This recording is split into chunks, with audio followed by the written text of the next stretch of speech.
La bienveillance, on en parle souvent en théorie. C'est plus compliqué de le vivre. Ici, on le vit tellement intensément, ça nous permet de revenir après dans l'entreprise et de parler vrai, en fait.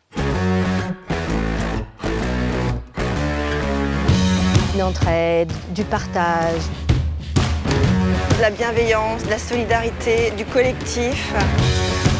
Le vivre ensemble, le pédaler ensemble. La barrière de handicap, elle a vite sauté finalement, ça, on s'intéresse pas à ça. La convivialité efface tout. Acceptation des différences. C'est pas les différences qui sont prises en compte, c'est les personnes. Le sujet, il est peut-être là, c'est comment on apprend à vivre en société ensemble en étant tous différents.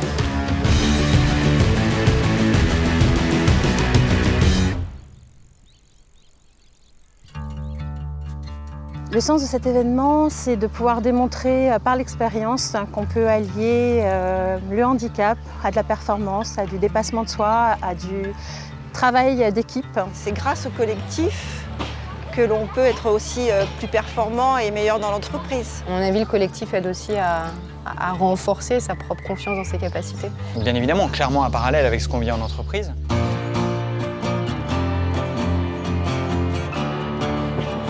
On parle d'Andy, on parle de Valide, à la fin on ne sait plus qui est qui, toutes les équipes se mélangent. Donc finalement, sujet très léger et presque, je dirais presque secondaire. Et je pense que c'est ça la réussite, c'est qu'on n'y pense pas.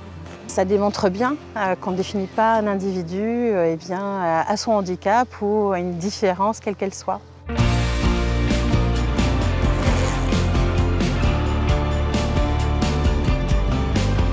Il y a un après, il y a une continuité, c'est-à-dire que ça ne s'arrête pas là.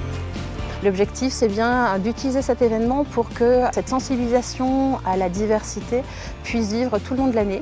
Tous ces managers qu'on emmène sur ce défi, ils prennent la mesure en fait.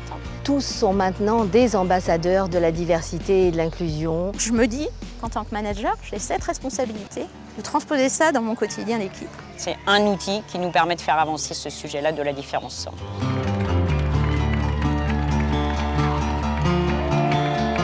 Nous, on croit aux actes concrets, vivre les choses, rencontrer les personnes, voir comment ça se passe. C'est comme ça qu'on sensibilise et c'est comme ça qu'on donne envie aussi de dépasser les préjugés et les représentations. Ça, pour moi, c'est plus fort qu'une campagne de pub.